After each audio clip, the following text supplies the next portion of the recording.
if I didn't find skating, I'd either be dead, in jail, or I'd have probably like 12 kids living in a single family apartment, you know what I mean?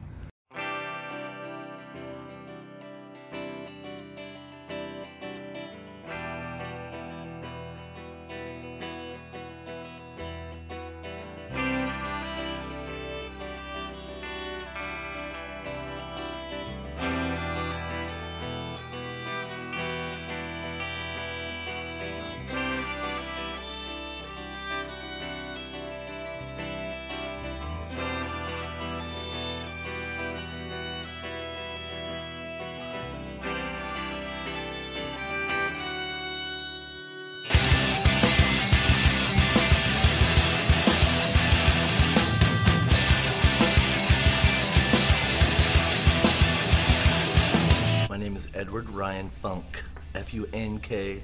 You can add a C if you're a woman.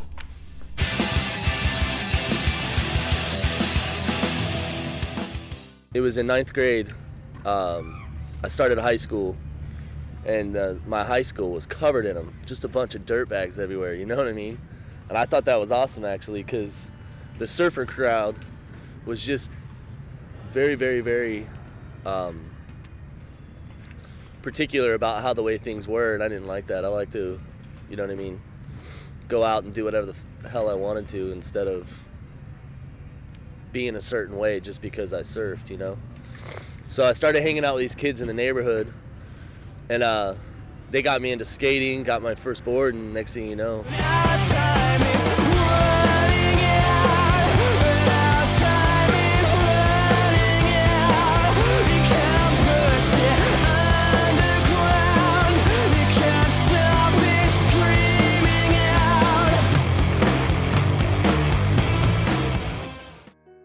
It was the Metro Gap out in San Diego. I don't know exactly where it's at because I didn't drive, but I was doing a nollie back to 180 down it, and I landed it and everything, and basically my my kneecap, like here's my leg right here, my kneecap when I went to turn stayed right here, you know what I'm saying? As my leg turned, my kneecap stayed, and there was this popping noise.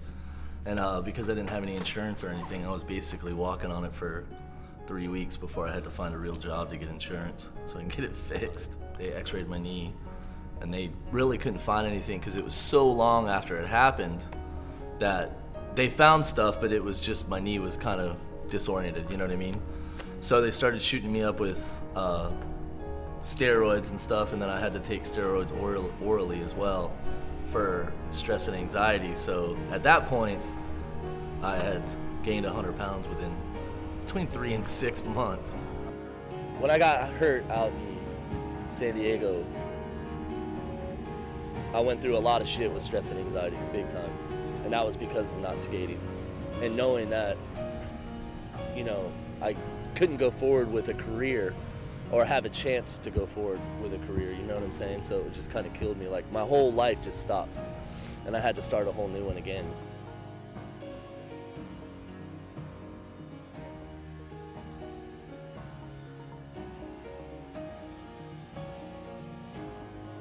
It was like a blessing in disguise. But at the same time, it also took me into where I'm at now in the filmmaking world, you know? That's all I did was concentrated on that side instead of the skateboarding side.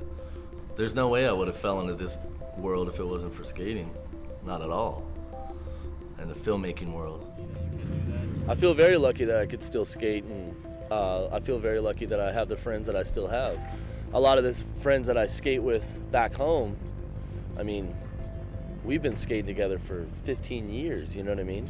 And it's all just hanging out and stuff. There's no judgment. And that's probably the most lucky part, due to the fact that, you know, I did blow my knee out and I lost everything that I've ever had in skateboarding, and they're letting me come into their group, back into their group, and start all over again. So I'm very lucky in that aspect too. And the fact that I did blow my knee out and I am able to skate again is huge. The friends that I have here in Orlando that I skate with and stuff, there was no judgment in that as well. The craziest part about that was the fact that they didn't know me when I was good, and that's the coolest part. They were just like, it doesn't matter what you do, let's just have a good time and skate. and it was awesome. Out there on the road for several weeks it shows, and when you scan the radio, I hope this song will guide you. They won't see us waiting from such great heights. Come down now, they'll say, but everything was perfect from far away. Come down now, but they'll stay. I think a lot of people take advantage of their surroundings, mainly. Yesterday when we were skating, I was stretching my knee out because it started hurting a little bit, the knee that I blew out. And I looked up and the sky was just beautiful, you know what I mean? And I was just like, wow, it's just crazy how much further this world goes than just where we're at right this second. It made me appreciate life, because life's beautiful, baby.